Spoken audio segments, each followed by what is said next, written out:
Welcome to this episode of Locked In. In this episode, we're going to be talking about the Bryton Rider 750, a brand new cycling computer that has a lot of features packed in for the price point of under $300, and it even has voice search capabilities on the unit itself. So if you want to hear more about that, please stay tuned. So in this video, we're going to be going over the specs and features of this unit, setup, use, price, and my final thoughts. So let's get into specs and features. This is a cycling computer, obviously, that is GPS based. It does have a 2.8-inch touchscreen. It has a brand new and redesigned graphic interface, and it does have voice search built into the unit itself. The navigation is based on OpenStreetMaps. It works with your standard assortment of ANT+, Bluetooth, and Wi-Fi connected devices, so you can hook it up to your smart trainer or any kind of standard bike sensors you may or may not already own.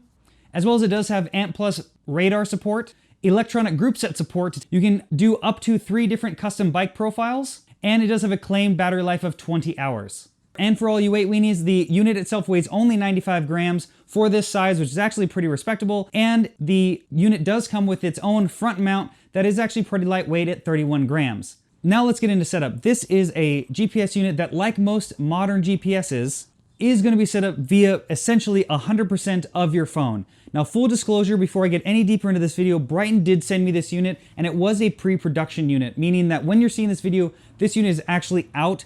So everything I'm going to be showing you is using the beta software that I had to use for this test, and I did update it many of times, and it got better each time.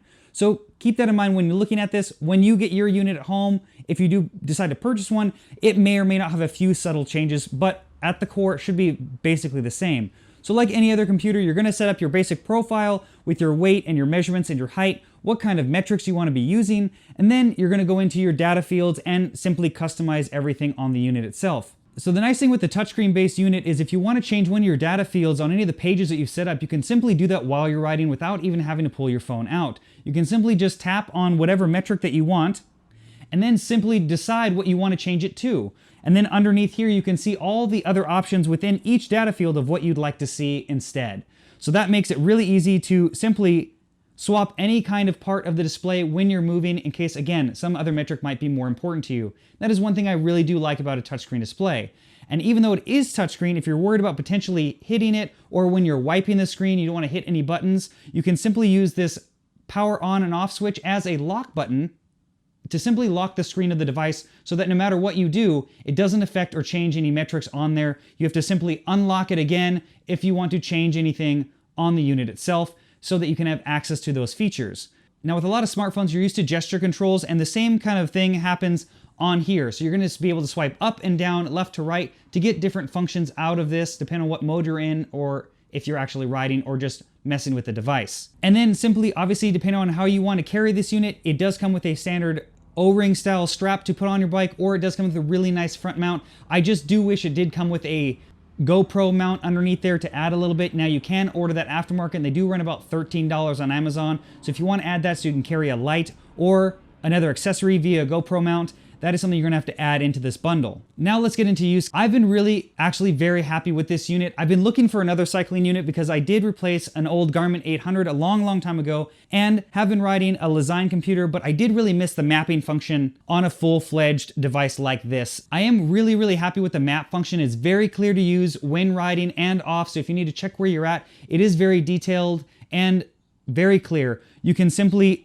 zoom into any of the features on the map. Now again, this is a pre-production unit, so the lag time, depending on how strong your GPS signal is a little slow, but again, this is pre-official software, so I'm assuming this is going to get faster because the unit as a whole has gotten faster every time I've done a firmware update. But you can get very close and very detailed on here, and the trails for dirt or mountain biking are very clear, especially if you're in a newer area, and that was something I really was looking forward when getting a GPS computer, was honestly just for new trails or new routes that I want to take. I did miss having a full-fledged map instead of just a breadcrumb trail like a lot of other computers, even in this price point. Using this device honestly was pretty straightforward. I really do like setting up these new modern devices all in an app, and the logic just kind of works between your smartphone and your device. I think these should definitely become more similar than different, and I do like the option that you can lock and unlock this screen when using it, so in case you're wiping it because of something getting on there or sweat or cleaning it, you're not going to accidentally press a button that you don't want. Now the overall use for this, the physical controls are going to basically consist of a power and also your unlock and lock button, your lap button, then your pause and record button, and lastly, your page next button. So this is going to scroll through all the pages that you set up, and you can have as many or as little as you'd like. And in practice, the touchscreen was pretty responsive, and every time I've updated this via the firmware, it has gotten more responsive and a little quicker, and you can simply swipe back and forth between all of your pages. Now, they do have to be, I'd say, deliberate swipes, meaning you can't just flick as fast as you would on a normal smartphone. You kind of have to do it with some intent, and that's going to get you the results that you want. If you do really fast, it might not pick up each one, as you can see there. But again, with every firmware update that I've done, it's gotten better every time with the touch sensitivity. The maps are very clear and easy to follow during a route, and this does connect up with all your standard Strava, Ride with GPS, and other aftermarket routing options, so you can simply sync that into your account and select them on the device or in the iPhone app. And it does support Android as well. So after you click the navigation icon, you're simply going to tell it where you want to go by tapping it, then tapping once more on the screen to initiate the conversation, and then tapping once again when you're done. Starbucks. And this is all in real time, processing as we're recording it here. So depending on your cell signal and data that you have currently when doing this, your time frame that it's going to take to search is going to vary. Now that's going to lead me into price, and the price for this unit, for just the unit itself, which is going to include all the mounts that I've shown you, including that front mount, is going to come in at $269 US. And if you want to add the Bryton heart rate sensor and speed and cadence strap to this bundle, it's going to cost you $349. Now let's get into my final thoughts. Do I recommend this Rider 750, and who would I recommend it for? I definitely would recommend this as a great alternative to the other major bike brands that are out there. I think for this price point, you are getting a lot of killer features for this in a good, lightweight, convenient form factor as well. It's not too big, it's not too small. You can adjust the brightness on here and how long it stays on, so you can conserve battery life. And I think someone who's looking for something that offers the ability to do the touchscreen when they want it is great, and also wants a clear, concise mapping function at this price point is really who this is really tailored towards.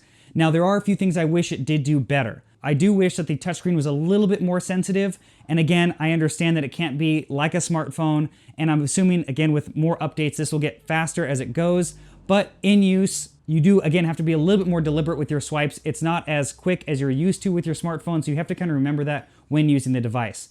Next, with the charging option, it is micro USB on the back here instead of USB-C, which I really would like to see, because so many new devices, especially with lighting, are all USB-C. So it just cleans it up and makes it easier to carry less variety of cables when out on the bike. But overall, I'm extremely happy with this, and definitely would recommend it if you're looking for a full-fledged cycling GPS with, like I said, that cool voice navigation function that I really like. Again, don't know how often I'm going to use it, but it is cool that they are trying to innovate into this market when basically every computer is essentially kind of the same for the last few years, in my opinion. So I hope you liked that video. If you have any questions, please leave them in the comments below. I check them every single day. And if you haven't already, please subscribe to the channel and give this video a thumbs up, as well as you can follow me on Facebook and Instagram, and you can support the channel via my Spreadshirt links with some cool locked in and slow but look pro merch, as well as on Pateron, where I do offer bike consultations at the top 2 tier levels. And lastly, thanks for watching another episode of Locked In.